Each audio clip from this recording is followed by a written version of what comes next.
Welcome, everyone, to the Inclusion Podcast. I'm Dr. Julie Costin. And I'm Dr. Christy Preddy-Franzak. We're so glad you're here with us as we explore all things inclusion.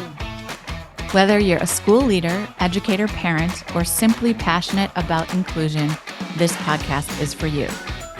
In each episode, we go beyond the usual conversations, diving into what truly makes inclusive education work. And in each episode, you'll gain useful advice, straight talk, and actionable steps to challenge outdated special education practices and create more inclusive schools. We are thrilled to begin this journey with you. Together, let's make a difference one conversation at a time. Here we go. Welcome to episode 30 of the Inclusion Podcast. Today's episode is titled The Recipe for Real Inclusion: 9 Must-Have Ingredients. Well, Julie, you're making me hungry. I hope I don't have to cook. I hope I get to be the recipient of said recipe. Maybe we shouldn't have used the word recipe because there's really not going to be any cooking required. Luckily, okay. Yeah. But what we know to be true is a lot of people have a lot of thoughts about inclusive education. And those thoughts range from extremely positive to extremely negative and everywhere in between. And we also know that everybody pretty much that we speak with across the country, when they start working with us, they all have a different definition of what inclusive education means. So today we want to kind of once and for all say this is what inclusive education means, and these ingredients are necessary to make inclusive education happen in schools. Yeah, and I think the other kind of issue we run into a lot is people want to know, how do we do inclusion? How do we make inclusion work? Or people will say, I've tried inclusion, but it doesn't work. So we have found that really getting clear on what is inclusion helps us decide what's working and what's not working. It's sort of like if we were making something for dinner, Julie, and we just said, oh yeah, this is dinner.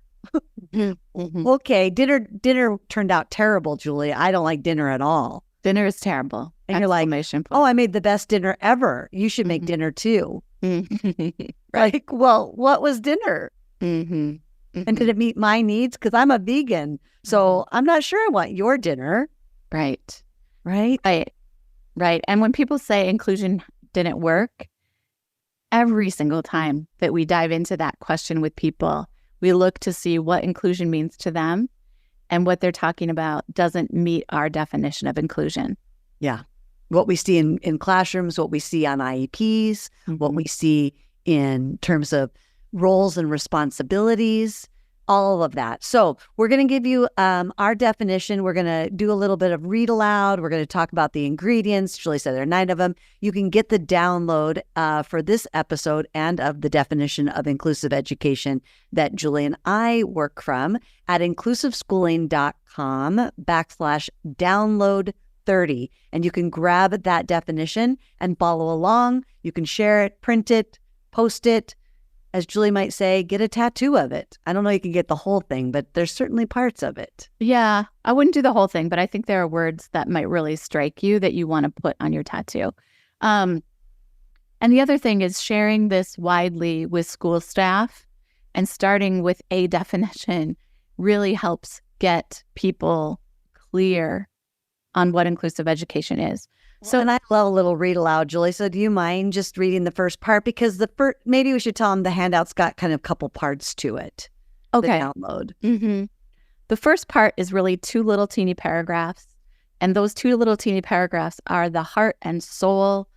It describes inclusive education in kind of a where we're headed, North Star type of way. The philosophy behind inclusive education is in the first 2 paragraphs. And the second part of the handout, Christy, what's there? The 9 ingredients. So as we said, that's in the title of this podcast episode, we're going to tell you what the 9 ingredients are. We'll highlight a couple of our favorites and unpack them in this episode. But we'll start with this sort of mindset, heart set part about, what do we really believe about inclusive education? And Julie will read to us. So we can sit back, close our eyes unless you're driving, and just have a listen and see sort of what words, what phrases resonate with you, what has meaning to you, what brings up a feeling. Okay, here we go. Inclusive education means we no longer accept that separate classrooms, separate schools, and separate lives are in the best interest of any student. Separating people by ability disadvantages everyone. Belonging is a human need. Our educational system, practices, and spaces need to be reimagined. Inclusive education means every student is valued because of their strengths, gifts, and even challenges. As disability is simply diversity. Everyone benefits from meaningful participation and opportunities to learn grade-level content with diverse peers. We must trust that all students come to us as incredible, whole people who do not need to be fixed. So just take a minute, soak that in, think about the words, the phrases, the meaning behind them. And again, you can get that definition and share it with others at inclusiveschooling.com/download30. Okay, so like we said, that what I just read aloud is kind of the North Star, the philosophy, the beliefs, the heart set behind inclusive education. And next, we're going to share with you a couple of the 9 ingredients. We can tell you all 9 ingredients. In fact, I'll do that first in case you're not grabbing the download or you're driving at the moment. And I'll just read all 9, and then we'll kind of dive into our favorite. Does that sound good, Christy? Yeah, that's great. So the first ingredient is that we have to redesign systems and structures. And what that means is we have to change our school systems to make them more inclusive. The second one is we have to prioritize hiring diverse and inclusive-minded leaders. The third one is about eliminating barriers to students' access. We have to think about where are their barriers and how do we eliminate them. The fourth one is creating welcoming spaces where students' multiple identities are seen and celebrated. The fifth one is co-teaching and collaborating effectively by sharing instructional roles and designing authentic lessons. The sixth one is partnering with families to incorporate their dreams for their children. The seventh one is differentiate to create access points. So educators need to learn a lot about how to differentiate in order to make inclusion work. We have to, number 8, provide additional support to kids continuously and seamlessly right where they are and right when they need it. And my favorite is number 9, utilizing challenging behaviors. And we can unpack a couple of them. I'll do that 9th one. Yeah, and maybe what I'll do first is just revisit dinner. So if we say inclusion and we don't unpack what all is included in inclusion, we don't understand where we need professional development. We may be confused about who feels confident. We may not see where there are institutional or systems level barriers that are keeping us. For example, how we determine eligibility or what our IEP form looks like or our busing schedule. Any of those things can easily make inclusion feel really hard, and dinner can turn out very bad. So we want to think about these ingredients as all are necessary.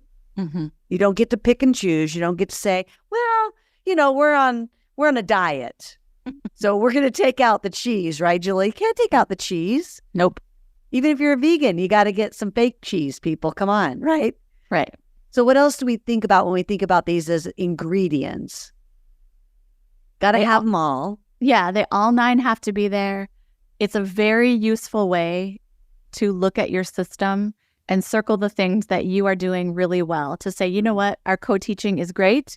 Our differentiation is great, but we still have some systems or we still have administrators who don't believe in the concepts and we've got to rethink some of their professional development. Or it really helps people pinpoint what they need next to make sure that they have this robust version of inclusive education where everybody is trained and prepared to support all kids.